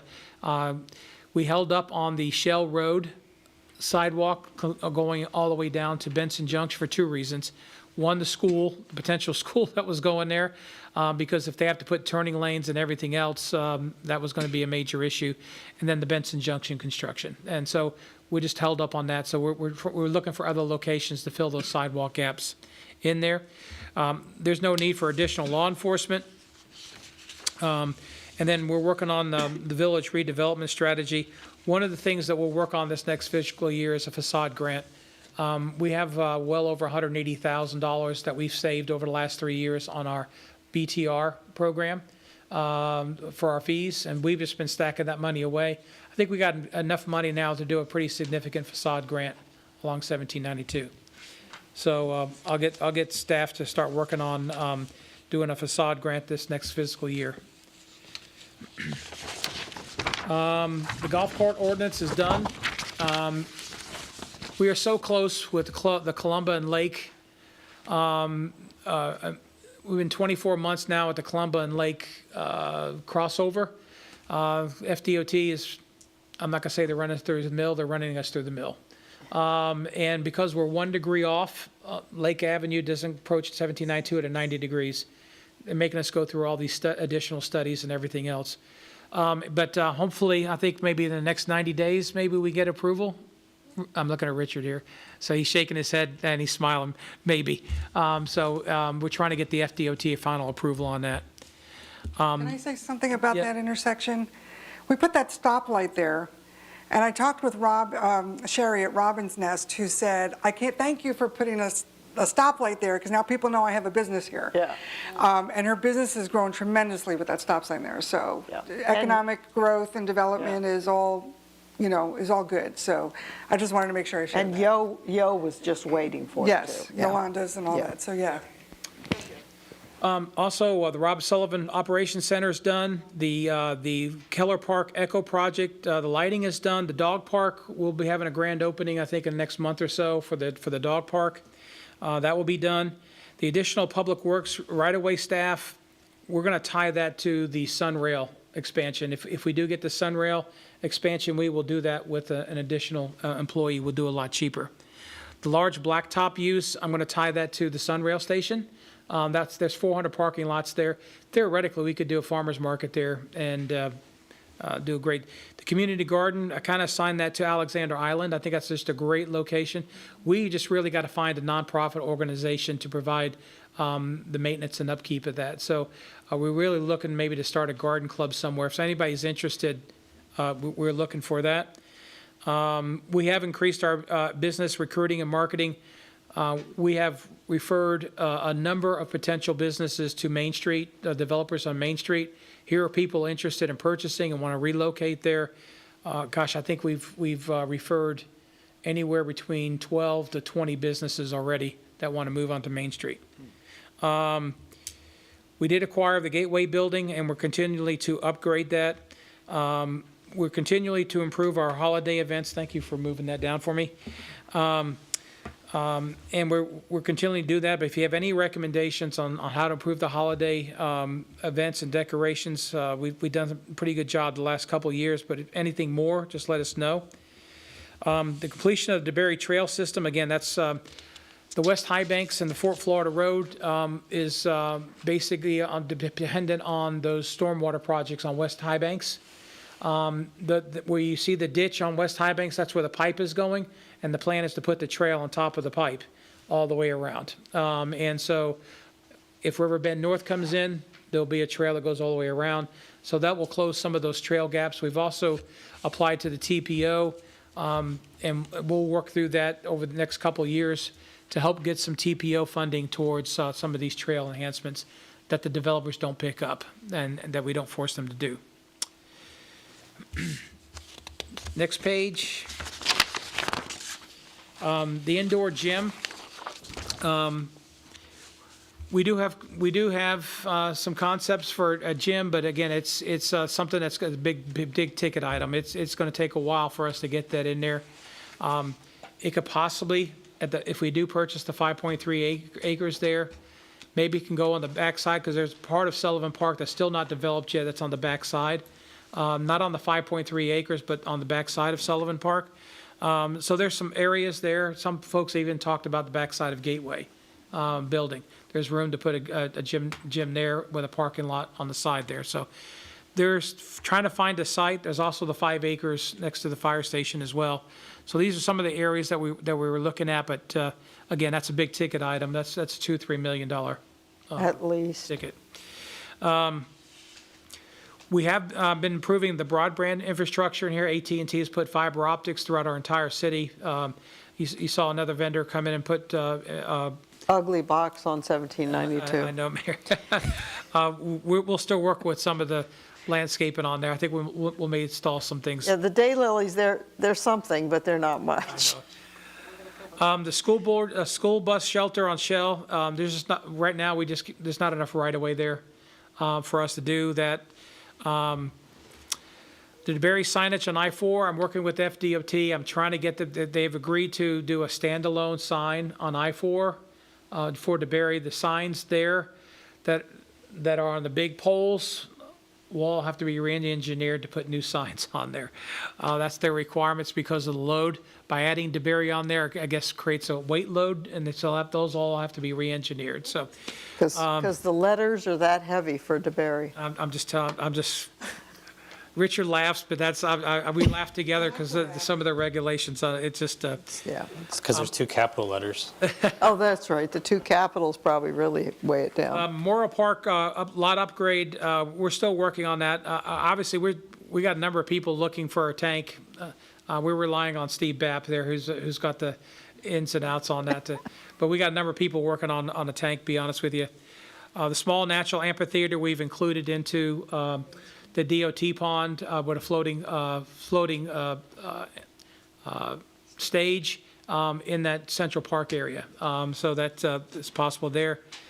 Don't recommend a street adoption program. I think that's to be determined. It's just too much labor on cities to try to do that. We have improved the animal control services. The nonprofit organization, I think, is working great. The number of cats they're running through our community, I can't even get the vet here, doing a great job with all that. And we supplied them enough equipment. I think if we need more, I think we can add some more equipment with traps and everything else. But that I see Deltona over there more than at this community vet over here than we are. So they have a significant problem over there. But Orange City has really stepped up their game. They've hired a new personnel. I think she does a lot better job than the previous one. Don't recommend proactive code enforcement. We have one right now that's providing enough cases. I believe the council is in totality is still wants a reactive code enforcement. Pedestrian bridge over TOD. We got the studies done on that. That's a $4 to $5 million bill. And that's going to take some time to get that in. That's a FDOT requirement, and once Main Street comes in, then we can look at that. I think some of our ideas are not to do the ramp, which are hundreds of feet long, but maybe do an elevator type one that's smaller, where you can do elevators and stairs. You can take your golf cart up in it. You can walk up in it. You can do all kinds of things to cross 1792.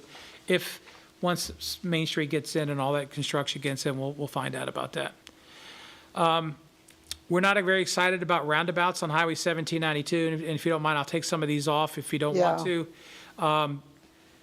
The state wants to do some roundabouts, but they're causing great amount of havoc right now. They're trying to do one at 44 and Kepler. Kepler, that's oh boy. Yeah. Good luck with that one. But we'll see there. The public restrooms near Sunrail Station, I think Main Street will take care of that. And remove parks from the Gateway Center. Again, that's going to depend on Alexander Island. I think that's where over long term was where we'll end up consolidating. Most of parks is somewhere down. Right. But in the scheme of things, we've got to get the park amenities done long before worrying about the maintenance of that building. Yep. And so we tied it to that, and that's why that's to be determined. So that's the full update on the strategic plan of all of All our right. projects, all of our transportation. You pretty much got everything that's in our head, and that's on our desk. So Thank you very much. Do we have any member reports? I know that we're wanting to probably pull this together here fairly quickly. Councilmember Sell, do you have anything to report? Not tonight. Councilmember I Pappalardo? ran in the Rotaries River Walk 5K, 10K at Gemini Springs. It was a beautiful day. I beat all the other electives for the third time in a row. Excellent. And I placed second in my age group to someone who was very, very fast. Good work to him. That was amazing. Thanks so much. Councilmember Stevenson? Nothing to report, thank you. Vice Mayor Butlin? Yeah, I attended Arbor Day, which was a great success. I don't know if we had a chance to Yeah. talk about that yet. I did attend the pancake breakfast and answered a lot of questions about why are the trees getting torn down. And I also attended the legislative breakfast on Tuesday from the Hispanic Chamber of Commerce, as well as the Eggs and Issues at the Daytona Chamber of Commerce. I also stopped by the Rotary race and cheered them on. Didn't run, I had to go to work. And then tomorrow, Shari and I are going to Valor with the Hispanic Chamber, and we also have a Team Volusia on Friday that we'll be at. That's it for me. Excellent. I have done various things, but I'm going to not outline them here this evening. City Manager, do you have anything to Just one report? thing, Mayor, just to remind you, the West Volusia Summit is at Deltona Center from 8:30 to 12 on April the 27th. And you should have gotten an email today. If not, I will forward it. With an agenda, yeah. Yep, and so just mark your calendars regarding that. That's all I got. Okay. City Attorney, anything to report? Not tonight, Mayor. Hearing no additional business, we stand adjourned. I did my best on 8:30.